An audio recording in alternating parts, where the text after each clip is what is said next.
These latest headlines from ABC15 are sponsored by Lerner and Rowe Injury Attorneys. One call, that's all. Hey there, I'm Jane Caffrey with your top stories from ABC15 Arizona. Cleanup is underway after a semi-truck knocked down multiple power lines and poles in the area of 36th Avenue in Butler. Police asking you to avoid the area as crews work to make the area safe and check homes and businesses. They say the driver of the truck remained on scene and it is unknown if impairment is a factor. Thankfully, no one was hurt. Following developing stories across the valley now, a bicyclist is in the hospital in serious condition after a crash. This happened in Phoenix near 7th Avenue and Carefree Highway.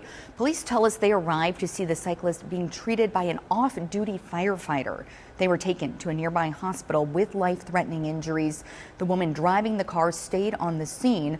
Police do not believe impairment is a factor. Detectives continue to investigate this crash.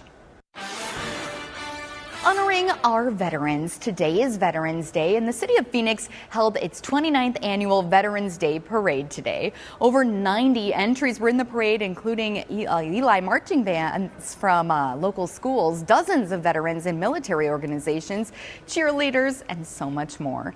And our Nick Saletti and Craig McKee, who is a veteran himself, emceed this event. The celebrity grand marshal this year was U.S. Army vet, six-time UFC champion, and actor Randy Couture. And Paula Pendine has helped put on the parade for all 29 years. The message remains the same. It's a day that we can say thank you for defending our freedom. And military service is different. It challenges you in different ways. So when we have an opportunity to thank those who have served and given a portion of their life to defend our freedom, it's just a very special day for all of us. In the meantime, the U.S. Supreme Court is expected to decide today whether the Trump administration must resume full SNAP benefits for 42 million Americans, including nearly 900,000 Arizonans. Governor Hobbs says Arizonans have started getting their November SNAP benefits, but the weeks of waiting for a spending bill to pass has left a mark on Arizonans. One Arizona woman who did get her benefits says she is still wary of going to the store. I'm afraid what I have on there is going to be taken away.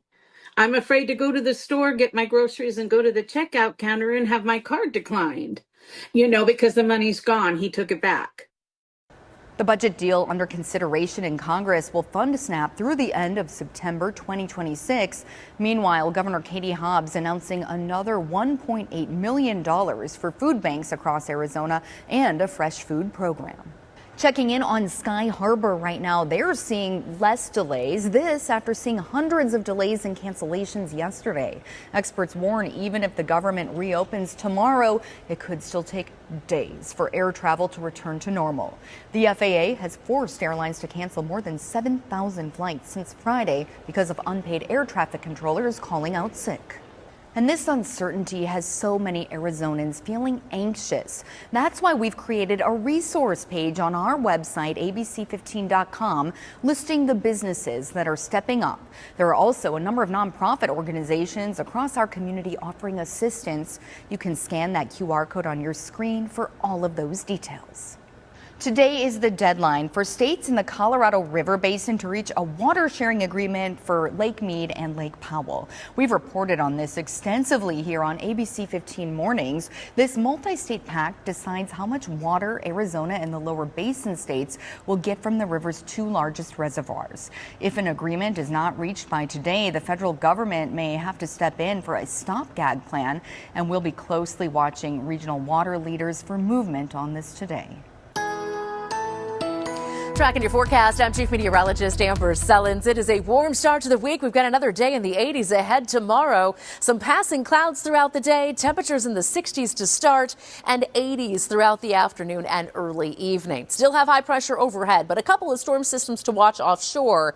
We're actually going to see this one farther south kind of combine with the one jetting down from the north. And this one is going to be a big factor in our forecast as we head toward the end of the week and start of the weekend. In fact, Saturday is going going to be an ABC 15 weather action day as we expect about a 60% chance for rain with the key timing throughout the afternoon and evening.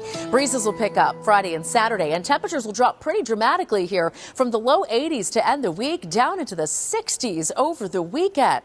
We do have a slight chance of some showers late Friday, but Saturday is the main event. Still a few spotty showers possible Sunday as well, and the potential of another storm system next week.